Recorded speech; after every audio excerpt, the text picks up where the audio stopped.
नमस्कार। आज की बड़ी खबर। आज बैलेट ने बुलेट को हरा दिया।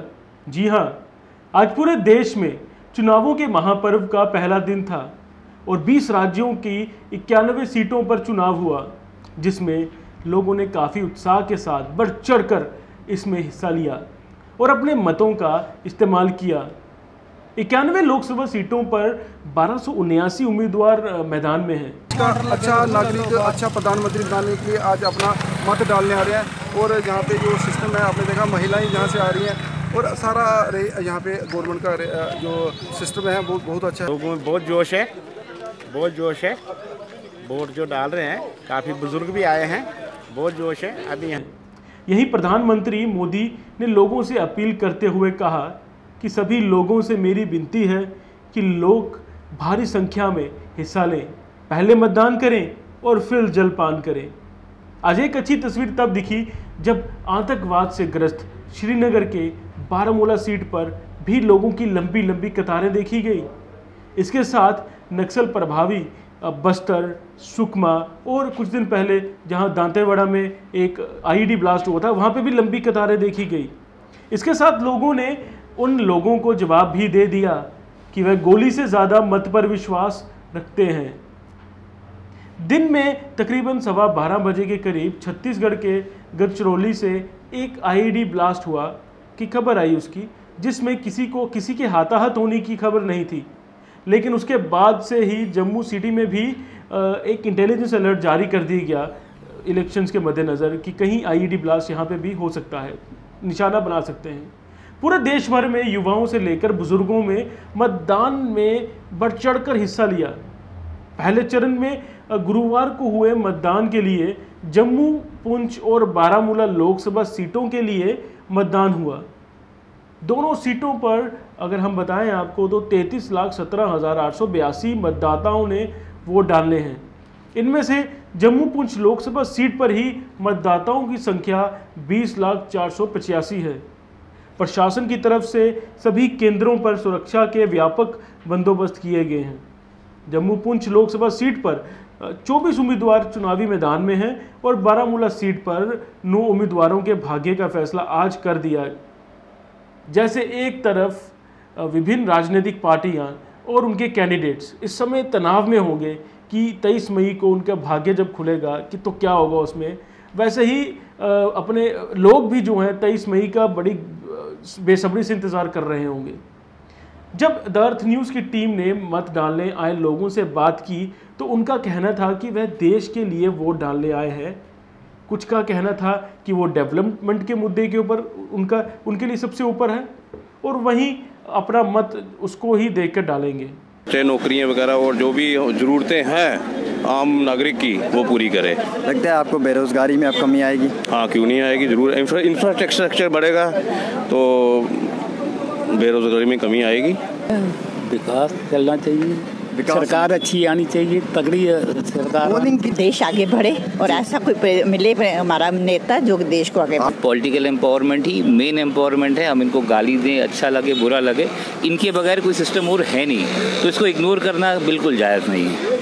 वहीं जम्मू के कुछ पोलिंग स्टेशंस पर लोगों को कुछ दिक्कतों का भी सामना करना पड़ा, जो एक सच है। सतपाल जी, क्या हुआ, आपको वोट क्यों नहीं डालने दिया? वो कह रहे हैं ये लिस्ट में नाम ये डिलीट किया हुआ है। सर, आप कितनी देर से वोट डालते हैं? सदियों से डाल रहे हैं, लेकिन आप क्या इस बार पहली बार आपको वोट? पहली बार ऐसा हो गया।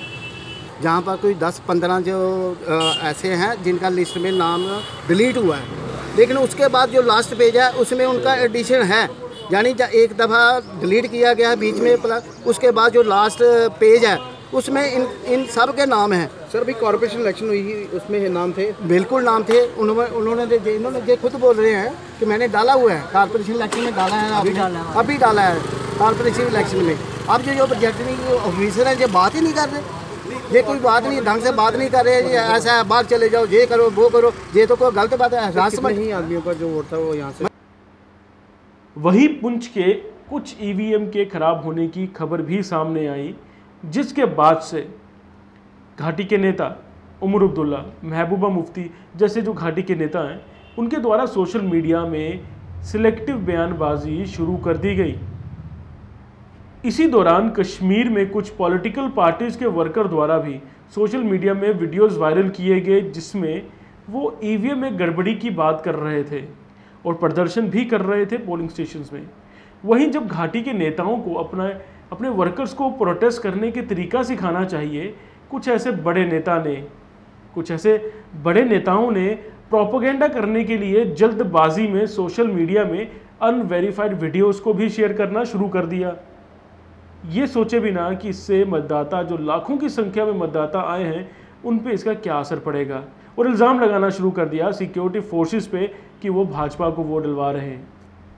इसके बाद द अर्थ न्यूज़ की टीम ने डीसी पुंछ राहुल यादव से बात की तो उन्होंने बताया कि 4 पोलिंग स्टेशंस पर ईवीएम खराब होने की खबर सच है। एक पोलिंग स्टेशन पर एक पार्टी का बटन नहीं दब रहा था तो दूसरी पोलिंग स्टेशन पर दूसरी पार्टी का जो था चिन्ह नहीं वहाँ पे दब रहा था, और 2 जगह तो निर्दलीय प्रत्याशियों के बटन में कोई कमी पेशी थी, जिसके बाद से मशीनों को तत्काल बदल दिया गया जैसे ही वहाँ से कंप्लेन आई।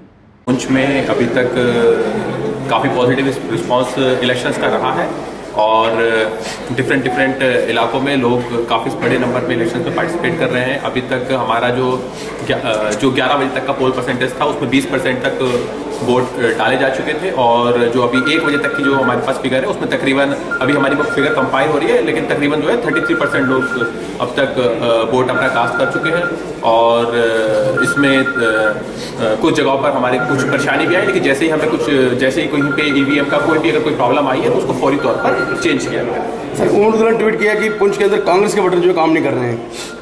देखिएगा वो एक ऑड पोलिंग स्टेशन पर हमारा जो 121 शाहपुर है वहाँ पर ये एक ऐसा इंसिडेंस हुआ था कि जहाँ पर एक बटन काम नहीं कर रहा था, लेकिन एक दूसरा पोलिंग स्टेशन जिसमें कि किसी दूसरी पार्टी का बटन काम नहीं कर रहा था, तो एक तीसरा पोलिंग स्टेशन ऐसा था जहाँ पे किसी इंडिपेंडेंट कैंडिडेट का बटन काम नहीं कर रहा था। देर वर ऐसे जो है कि हमारे पास 4 इंसिडेंट्स आए कि जहाँ पर जिसमें बटन में प्रॉब्लम थी। तो जैसे ही कोई भी इंसिडेंस रिपोर्ट हुआ, चाहे वो किसी भी पार्टी का हो, चाहे वो कांग्रेस का हो या फिर बीजेपी का हो या फिर किसी इंडिपेंडेंट कैंडिडेट का हो, तो उसको फौरी तौर पर जैसे ही वो हमारे पास इंसिडेंस रिपोर्ट हुआ हमने फौरी तौर पर उसको ठीक किया। तो लेकिन घाटी के बड़े नेता महबूबा मुफ्ती ने बिना कुछ सोचे समझे इस पर राजनीति करना शुरू कर दिया और सिलेक्टिव बयान दे के, जैसे मैंने आपको पहले बताया, सिलेक्टिव बयान दे दिए बिना सोचे समझे कि इससे आम जनता जो लाखों की संख्या में वोट डालने, लोकतंत्र को मजबूत करने के लिए निकली है, उस पर कितना असर पड़ेगा, कितना बुरा असर पड़ेगा, कितने डिमोटिवेट होंगे वो। वहीं पुंछ के बॉर्डर के आखिरी गांव खारी कड़माड़ा के पोलिंग स्टेशन में पहुंचकर द अर्थ न्यूज़ के संवाददाता संजीव ने पाया कि लोगों में मतदान को लेकर काफ़ी उत्साह था। वहीं हमने जब कुछ लोगों से बात की तो उनका कहना था कि उन्होंने आज तक इतनी भारी वोटिंग, जितनी संख्या में आज लोग वहाँ पे उमड़े हैं वोटिंग डालने के लिए, उन्होंने आज तक इतनी भारी संख्या में लोगों को नहीं देखा उस बॉर्डर एरिया में वोट डालते हुए। ये जो पोलिंग हो रही है पुंछ में, ऐसा है, हम इस वक्त ITI बूथ के ऊपर खड़े हैं, बूथ नंबर 149 है। यहाँ पे सुबह के लोगों की एक लंबी कतारें लगी हुई हैं, बड़े हर्षोल्लास के साथ लोग वोट डाल रहे हैं और लोगों के दिल में ये है कि 5 साल के बाद अगर हमें मौका मिला हम अपना नुमाइंदा चुनेंगे जो हमारे काम करेगा और हमारे ज़िले पुंछ ज़िले की तरक्की करेगा, और इस वोट से हम दिल्ली के अंदर एक अच्छी सरकार बनाएंगे जिस सरकार के हाथों में अपना देश जो है वो सुरक्षित रहेगा। इसलिए सुबह से मैं देख रहा हूँ, मैं पिछले साल को भी देखता हूँ, आज से 5 साल पहले भी यहाँ पे वोट पड़ते थे, लेकिन इतना जोश और खरोश लोगों के अंदर नहीं था जो इस वक्त आज के दिन पे है। ये लोग एक बहुत बड़ा दिन समझ के वोटिंग कर रहे हैं। कहते हैं कि 5 साल के बाद अगर इलेक्शन कमीशन ऑफ इंडिया ने हमें हक दिया है, अपने हक का हम पूरा इस्तेमाल करेंगे और अपने चॉइस का, अपने दिल का कैंडिडेट जो है हम चुनेंगे। हमारा MP जो है पार्लियामेंट के अंदर जाकर हमारे पुंछ की और हमारी नुमाइंदगी करेगा, ये अपने आप में बहुत बड़ी बात है। वहीं बारामूला के सुंबल से एक अच्छी वीडियो सामने आई जहां एक मतदाता व्हील चेयर पर वोट डालने के लिए अपने घर से निकलते हैं और मतदान केंद्र पहुंचते हैं। इसी तरह कश्मीर के बारामूला में लोग भारी संख्या में निकलकर मतदान डालना और आतंकवादियों की इलेक्शन बॉयकॉट की कॉल को दरकिनार किया। तकरीबन 1 बजे के करीब EVM मुद्दे को लेकर इलेक्शन कमीशन ऑफ इंडिया ने एक स्टेटमेंट इशू भी कर दिया, जिसमें कहा गया कि 52,000 EVM मशीन्स में से केवल 45 के करीब मशीनों को बदला गया है, जिनमें कुछ दिक्कत आ रही थी। यहाँ पे इलेक्शन कमीशन ऑफ इंडिया ने मानी इस बात को। वहीं जम्मू में कुछ जगहों में वोटर लिस्ट में वोटरों के नाम ना होने की वजह से भी लोगों में काफ़ी रोष देखा गया। कहीं कहीं लोगों का यह भी कहना था कि उनके पूरी की पूरे इलाके का, पूरी गली का, मोहल्ले का लिस्ट में से नाम गायब है। वाकई ये इलेक्शन कमीशन के रखे हुए मुलाजिमों पर सवाल खड़े करता है कि किस तरह से सर्वे हुआ था। कहीं ना कहीं घंटों तक खड़े होने के बाद लोगों को बताया गया कि वोटर लिस्ट में उनका नाम नहीं है। ये एक अहम मुद्दा है, काफ़ी सीरियस एक इशू है जिसको इलेक्शन कमीशन ऑफ इंडिया को जिसका संदर्भ लेना चाहिए।